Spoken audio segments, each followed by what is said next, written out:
सभी प्यारे छात्र छात्राओं को मेरा नमस्कार। मैं फिर हाजिर हूँ प्यारे बच्चों आपकी हिंदी की 8वीं कक्षा की वर्कशीट को लेकर।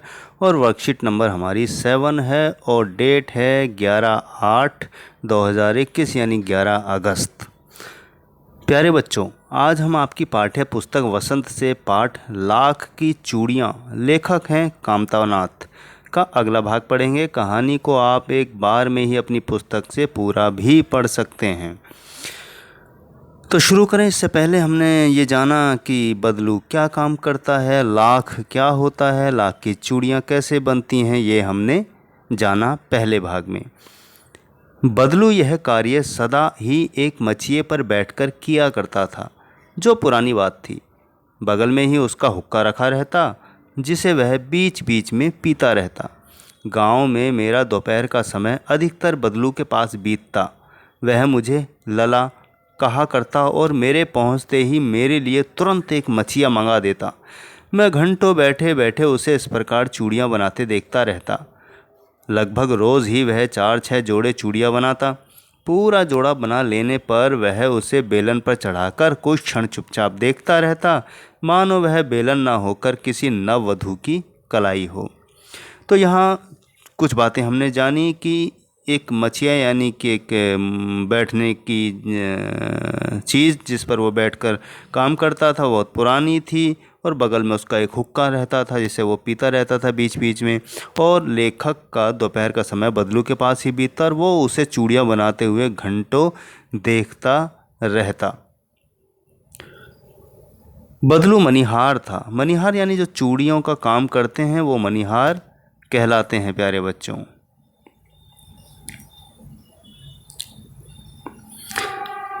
चूड़ियाँ बनाना उसका पैतृक पेशा था, यानी कि खानदानी था। और वास्तव में वह बहुत ही सुंदर चूड़ियाँ बनाता था।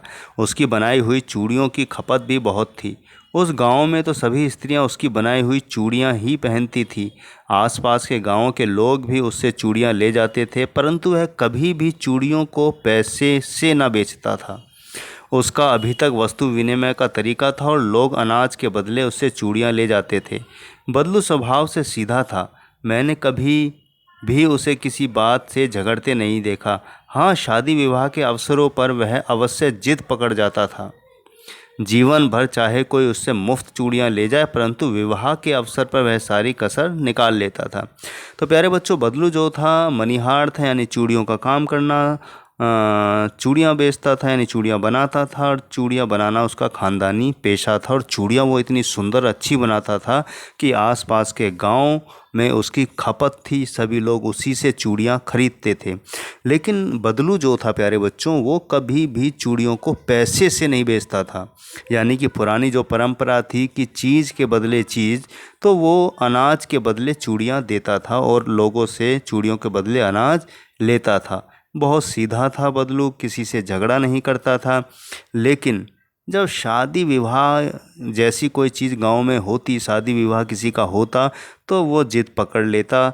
तो वहाँ पर वो सारी कसर निकाल लेता था अपनी साल भर की, क्योंकि वो पैसे तो लेता नहीं था नॉर्मली।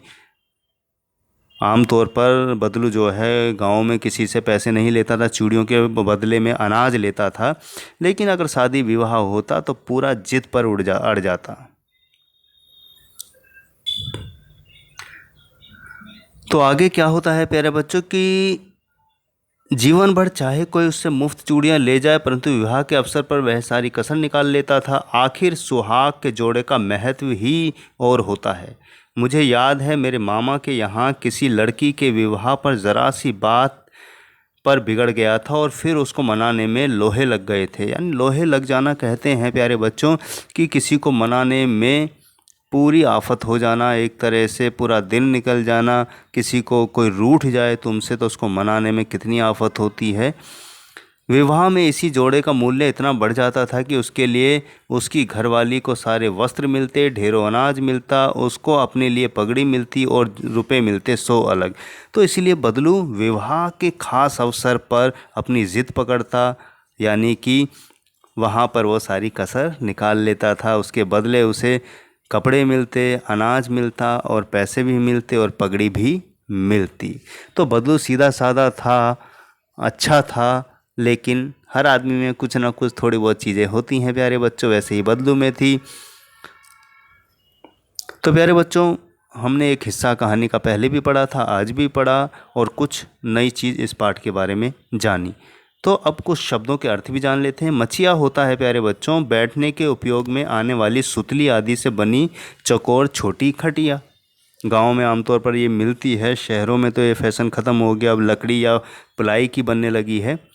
पगड़ी होती है सिर में लपेट कर बांधने का बड़ा कपड़ा, आपने देखा होगा पगड़ी। वस्तु विनिमय होता है किसी एक वस्तु को खरीदने के लिए उसके बदले में पैसे की जगह कोई वस्तु लेना, यानी वस्तु विनिमय हुआ, चीज़ के बदले चीज़ लेना। अब प्यारे बच्चों, इसके आधार पर कुछ प्रश्न उत्तर हैं, आइए हम उनको देखते हैं। पहला प्रश्न हमारा है, बदलू मचिए पर बैठकर कौन सा कार्य करता था? तो हमारा इसका जो उत्तर है वो का है कि चूड़ियों पर रंग करना। दूसरा हमारा प्रश्न है कि बदलू रोज कितनी जोड़ी चूड़ियाँ बनाता था? 4-6 जोड़ी चूड़ियाँ बनाता था। इसका उत्तर हमारा गा है और पहले का उत्तर हमारा का है। तो तीसरा प्रश्न है कि चूड़ियों की ज़्यादा कीमत कब मिलती थी? तो चूड़ियों की ज़्यादा कीमत मिलती थी शादी विवाह के समय। तो प्यारे बच्चों, हमारा जो प्रश्न, पहले प्रश्न का उत्तर का है, दूसरे प्रश्न का उत्तर गा है और तीसरे प्रश्न का उत्तर घा है। तो अब बढ़ते हैं आगे के प्रश्नों की तरफ। चौथा और पांचवा और छठा 3 प्रश्न और हैं अभी। तो हमारा चौथा प्रश्न है कि वस्तु विनिमय से आप क्या समझते हैं? तो उत्तर है कि किसी एक वस्तु को खरीदने के लिए उसके बदले में पैसे की जगह कोई वस्तु लेना, इसे वस्तु विनिमय कहते हैं। जैसे एक गाय लेकर 5 बकरियां देना, यानी किसी वस्तु के बदले वस्तु देना या किसी चीज़ के बदले चीज़ लेना ही वस्तु विनिमय कहलाता है। पांचवा प्रश्न है कि उसको मनाने में लोहे लग गए से क्या भाव निकलता है? तो उत्तर है कि बहुत मुश्किल से मानना। वाक्य है, पिताजी को साइकिल न दिलाने के लिए सोनू को मनाने में लोहे लग गए। तो पांचवा प्रश्न हम देखते हैं प्यारे बच्चों। अब छठा प्रश्न हमारा गतिविधि है कि आइए गतिविधि करते हैं। आपने भी बचपन में मिट्टी या क्ले के माध्यम से विभिन्न प्रकार के खिलौने या आकृतियाँ बनाई होंगी, उस पर अपने अनुभव लिखिए। तो उत्तर है कि मैंने भी बचपन में मिट्टी और क्ले के साथ खेलता था। मिट्टी को जमा करके अपने दोस्त के साथ अपने पैरों को मिट्टी में दबाकर उनसे घर बनाता था और क्ले से छोटी छोटी वस्तु बनाता था, जैसे कार, बेसबॉल बैट, चिड़िया, बैग आदि, और उनके साथ खेलता था। तो प्यारे बच्चों, आपने भी ऐसा कुछ बनाया होगा, आप भी अपना अनुभव लिखिएगा। तो उम्मीद है प्यारे बच्चों आज की वर्कशीट आपको समझ आ गई होगी और बदलू का स्वभाव कैसा है वो भी आपको कुछ समझ आया होगा। इसी के साथ मैं लेता हूँ विदा, मिलूँगा फिर आपकी अगली वर्कशीट के समाधान के साथ। तब तक के लिए शुभकामनाएं। मास्क लगाकर ही बाहर जाएं प्यारे बच्चों, और भीड़ भाड़ में जाने से बचें और 2 गज की दूरी का ध्यान रखें भीड़ भाड़ की जगह पर, और अच्छा खाना खाएँ, घर का खाना खाएँ और स्वस्थ रहें।